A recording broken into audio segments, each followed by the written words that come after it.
কখন যে হাসতে হাসতে নিজের ভেতরটা নিঃশেষ হয়ে গেল সেটা আমি বুঝতেই পারিনি।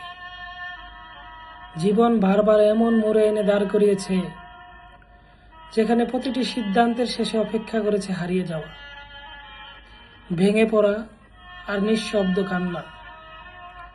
যাদের নিজের ভেবেছিলাম তারা সময়ের সঙ্গে সঙ্গে অপরিচিত হয়ে গেল,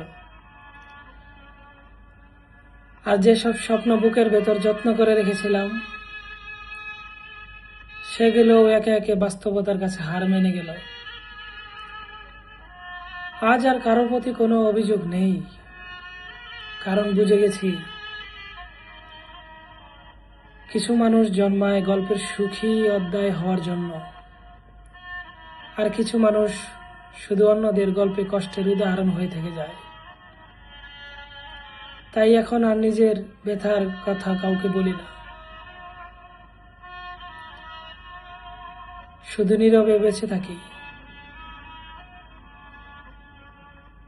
কারণ জীবন আমাকে সুখের চেয়ে সহ্য করতে শিখিয়েছে বেশি। হয়তো একদিন আমিও হারিয়ে যাব, কিন্তু বুকের ভেতর জমে থাকা এই নীরব যন্ত্রণাগুলো শেষ গল্প কখনো লেখা হবে না।